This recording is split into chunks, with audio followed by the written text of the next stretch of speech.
रामकृष्ण हरी वाजवत होता रे.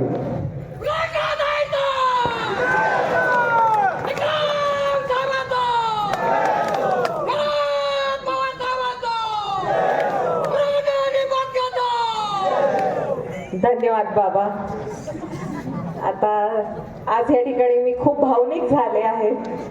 सर्वप्रथम मान्यवरांचे हार्दिक स्वागत आणि माझ्या माणसांना माझा नमस्कार. आज सर्वांनी उल्लेख केला की आपल्या वळती गावची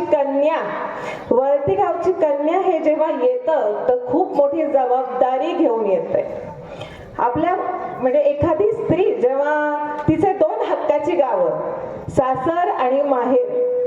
माझं सासर म्हणजे रांजणी गाव, तेही आता आहेच आपल्या लिस्टमध्ये, आणि वळती माझं माहेर.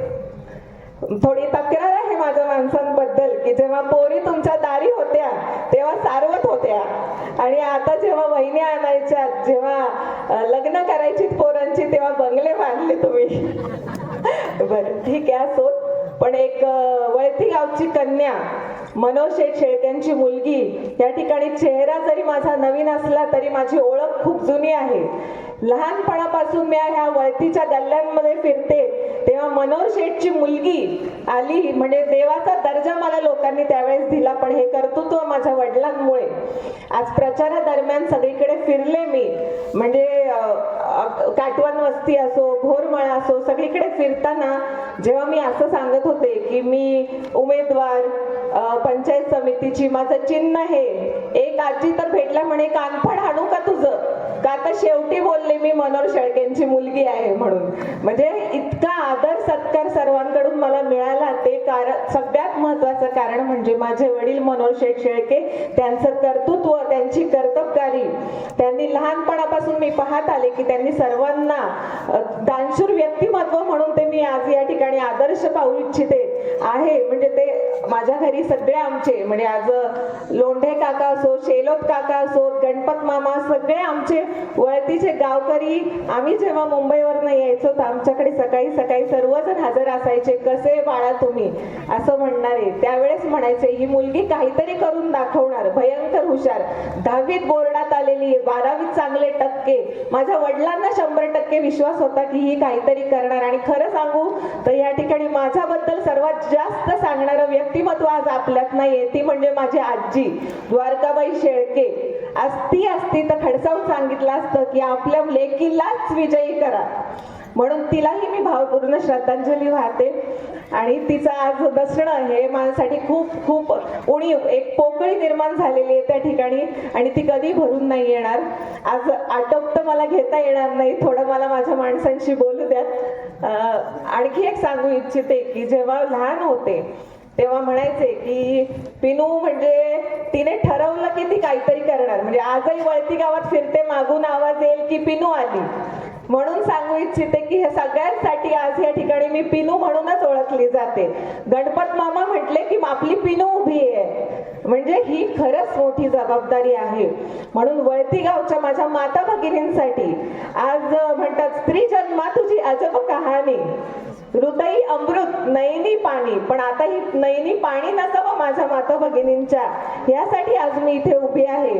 कार्यरत राहावं माझ्या महिलांसाठी, माझ्या माणसांसाठी, हे मला भरपूर वर्षांपासून वाटायचं. पण आज या ठिकाणी संधी उपलब्ध झालेली आहे. आज जेव्हा सगळ्या गावांमध्ये फिरते, बाळा आला होता तुझ्या वडिलांचा फोन मला, सगळ्या गावांमध्ये माझ्या वडिलांची ओळख सगळीकडे. म्हणजे ही कर्तबगारी ही आपल्यातही यावी. आज रस्त्यावरनं राजनी गावातनं फिरते, हरिश्चंद्राची सून का बाई तू, केतन दादांची पत्नी म्हणजे वहिनी साहेब आल्या. हे खूप आदराच्या गोष्टी आहेत ज्या मी अनुभवते. पण ह्याच्या कर्तबगारी करणारी माणसं माझ्या पाठीशी उभी आहेत पाठिंब्याने. पण हीच कर्तबगारी आज मला या ठिकाणी दाखवायची आहे. म्हणून मी आपल्या सर्वांना सांगू इच्छिते, शिक्षणाबद्दल तर सर्वांनी सांगितलंय, माझ्या माणसांनी सांगितलंय, पण हे सांगू इच्छिते की मला खरंच एक राजकारण म्हणून नाही तर समाजकारण म्हणून या क्षेत्रात पाय टाकायचा आहे. आणि मी पाय टाकताना हे सांगू इच्छिते, आता भोकरी वस्तीत कीर्तन होतं त्या दिवशी महाराजांचं. महाराज म्हणले ताई तुला विजय कसा आवडेल, समोरच्याने गुडघे टेकले तो विजय आवडेल का विजय ठासून झालेला आवडेल. तर विजय ठासून झालेला तेव्हा असणार माझी माणसं माझ्या मागे उभी असतील, पाठिंब्याला असतील आणि ती आहेत. आज प्रत्येक गावात मला म्हणतात, ताई तू लढ, आम्ही तुझ्या पाठीशी आहे, काळजी करू नको, आपलाच विजय आहे. आणि हे बळ देऊन जातं सकारात्मकतेचं.